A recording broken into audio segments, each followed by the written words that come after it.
The Arizona Diamondbacks had what was a rough weekend. And it really, a large part of the season, before we get to the stuff that's frustrating, I was kind of right about.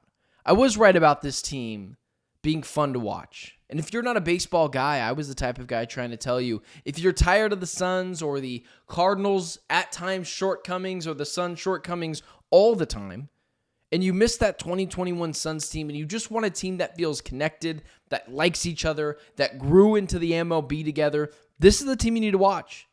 The Diamondbacks are dynamic. They'd be the best team in the AL if they weren't in the hardest division in baseball in the NL, and you should be watching this team. If you want good feelings of an Arizona sports team doing things that championship caliber teams can do. And for the most part this season, I've been emphatically right about that. I tried to warn you, but it's early. Get on the bus now. This team is fun, this team is feisty, and they really like playing for each other. And they're easily likable. All of them, easily likable. Down to earth, seems like they're very relatable guys. Just a bunch of dudes being guys playing baseball. So that's the good stuff. But here's the frustrating stuff. And we'll start with Torey Lovullo and we'll go to Zac Gallen. But those two guys had a just awful weekend from a manager standpoint and from a ace standpoint.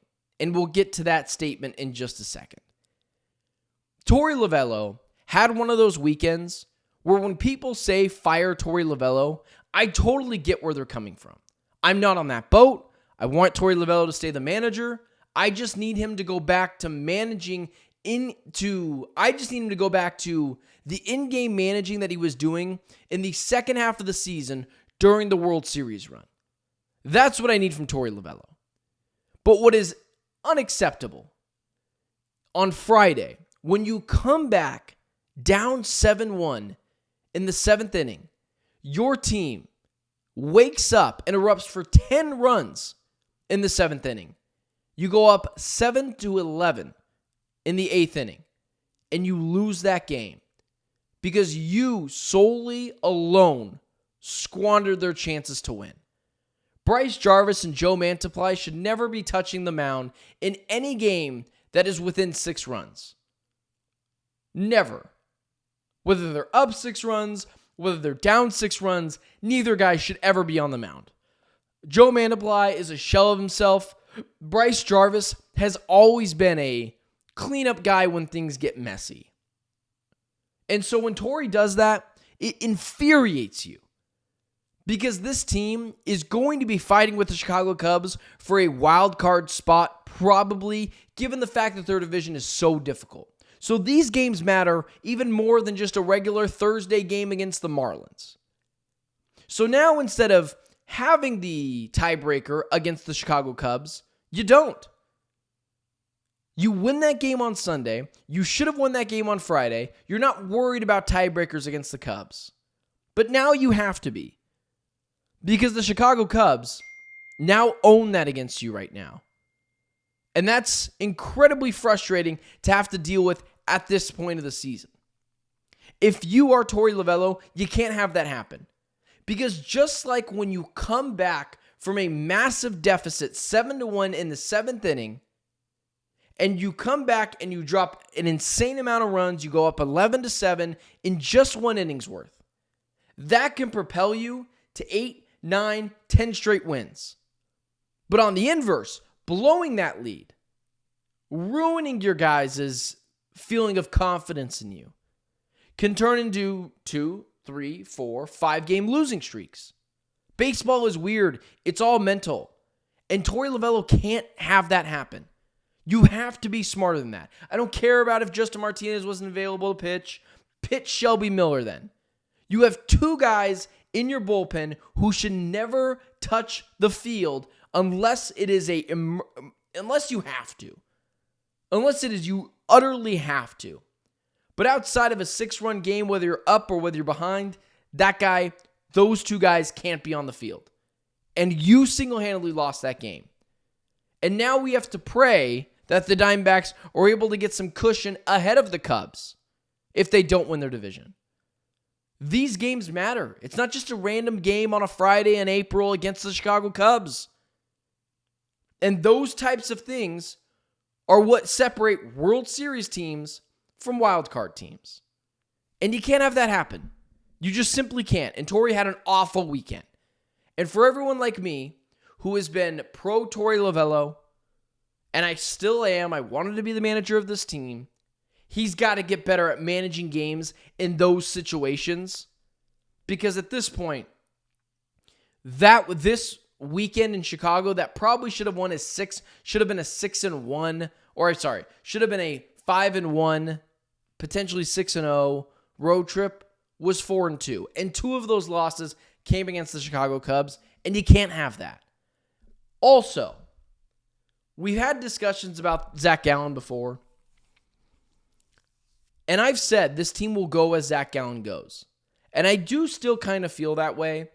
But Brandon Pfaadt is pitching pretty well. Merrill Kelly's pitching pretty well. Maybe those guys can take that baton. But it is clear, at this point, Zac Gallen is not the same pitcher he was post-All-Star break of the World Series year. Ever since then, he has gone downhill. Zac Gallen, I'm willing to say at this point, I'm willing to say Zac Gallen at this point. And I'm going to say the thing out loud that a lot of us are thinking. But that's what I do on this show. I say things out loud that other people aren't thinking because I'm willing to take the hits for it. Zac Gallen at this point is the worst pitcher in the Diamondbacks' current starting 5 rotation. Corbin Burnes is better. Merrill Kelly is better. Brandon Pfaadt is better. Eduardo Rodriguez at this point is just better. He's way more solid and consistent than Zac Gallen to this point. And if Zac Gallen thinks he's getting an Aaron Nola type contract at the end of the year, I think at this point he's probably aiming more towards an Eduardo Rodriguez type contract at the end of the year. He's costing himself a boatload of money, and he can't have that. And Zac Gallen has been inconsistent since the World Series year. Since the second half of the World Series year, since starting the All-Star game, he has not been the same player. And Scott Boras, after that run to the World Series, told the Diamondbacks he wasn't going to sign a contract extension. He wasn't even going to talk contract extension until that contract finished up in the 2025 year. Well, guess what, Scott? You cost your client a lot of money because you probably should have took the extension back then because you probably would have gotten an Aaron Nola type deal. But now, no, it's not happening. Zac Gallen has been inconsistent. He's way too aggressive with his fastball. He's challenging hitters. And at this point, I will say the thing that no one else will say out loud. Zac Gallen is the worst pitcher right now in the Diamondbacks' starting 5 rotation.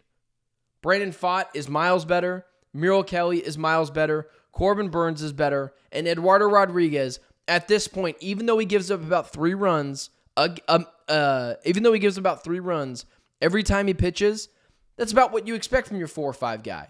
He's more consistent. You know what you can expect. But the problem with Gallen is when it goes haywire, even a little bit, he has no idea how to stop the train on the tracks. He just gets ran over. I don't know if it's confidence. I don't know if teams have figured him out. I don't know if he has this prolonged injury that he's hiding until after he gets paid. But he's not the same player. He does not pitch with the same confidence. He does not incorporate his off-speed stuff as well as he used to. The knuckle curve isn't working as well as you feel like it would be, or at least he's not using it as much. He's challenging hitters with his fastball, and hitters are up to the task. He's just not a scary individual. So Zac Gallen at this point, you got to talk about moving him down in the rotation. This is a team trying to win a World Series this year. They're not a wild card team. They're not a division winner team. They're not a playoff hopeful. They're trying to win a World Series. And Zac Gallen can't be the weak link in this. At this point, they should have traded Zac Gallen in the offseason and had Ryan Nelson pitch. Because I know what I would have gotten in Nelly. More consistency. Zac Gallen, either he's pitching a 2 earned run game and 6 hits, or he's given up 7 runs on 10 hits, hard hit ball after hard hit ball, and you can't expect that and you don't get that consistently. you mostly get the bad Zac Gallen. And as much as I was preaching at the start of the year, two-headed monster, two aces, Zac Gallen is closer to a 3 than he is an ace. And right now, he's pitching like the worst player in this starting 5 rotation.